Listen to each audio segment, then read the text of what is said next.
Байгаль орчин уур амьсгалын өөрчлөлтийн сайдаас дахиад юм асууя да. Эн чинь зүгээр нэг тунхагийн чанартай асуудал биш байхгүй юу?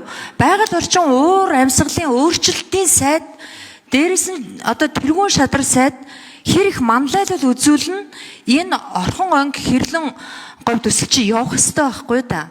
Энэ зөвхөн говийн усны төсөл биш, энэ Монгол улсын усны төсөл. Одоо эх онд COP17 явна. Эндээс хөрөнгө босгох шаардлагатай. Тэгэхээр та манлайлал үзүүлж ажиллах ёстой. Монголын говь өнөөдөр урсагч нулимсгүй болсон байгаа. Тэгэхээр энэ бол зүгээр тунхагийн иргэний зориг ногоо нам нэрэндээ ногоон гэдэг үг оруулсан гэдэгтэй адилхан зүйл биш юм а Батбаатар сайда. Танаас дахиад бүр амлалт авмаар байна. Ерөнхий сайда тэгэхээр одоо тогтоол гарахгүй гэсэн үг юм уу? Говийн бүсэд хуралдсан тэр хуралдаан чинь тэмдэглэл хэвээр үлдсэн бол дахиад говийн бүсэд хурал хийх юм уу?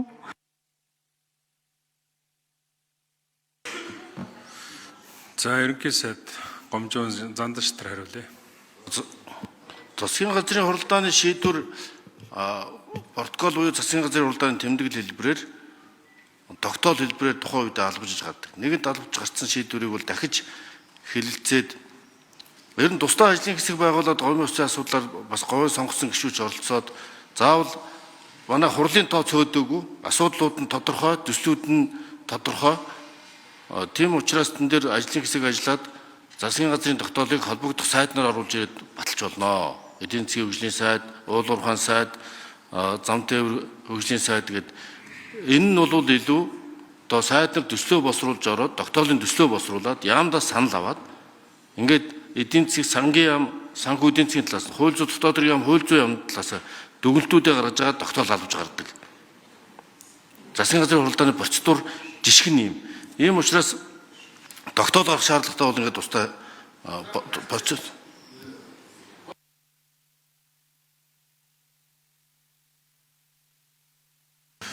За нэр дэвшигч Батын Батбаатар хариулна.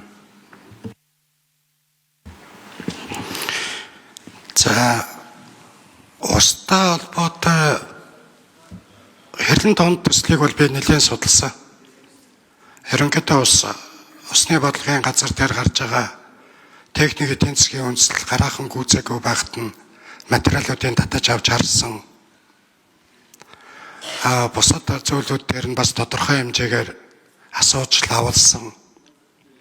Устай холбоотой асуудал бол бид нар одоо захилгаан станцууд өмнөх жишгээр мэдж байгаа шүү дээ. Усан захилгаан станц барья. Хойд хөршөөсөө зөвшөөрөл авдаг, гэрээ хэлцээр хийдэг. Тэгэхээр бид нар энэ устай холбоотой асуудлыг бидний хувьд хамгийн том төвөгшөл ихтэй шийдэхэд өндөрлөлттэй асуудал бол хөрш орнуудтайгаа ойлголцох асуудал юм байна. Хөрөнгө оруулалт, гүйцэтгэл, ажиллах тэр боломж нь бол харьцангуй. За мөнгө хэсгийн гишүүнээ тодруулах хэрэггүй байна. Хадуураад явчлаа. Тэгэд бүр наадах концепцээ сайн тайлбарж өөр дөр нь очиж хэлж өг.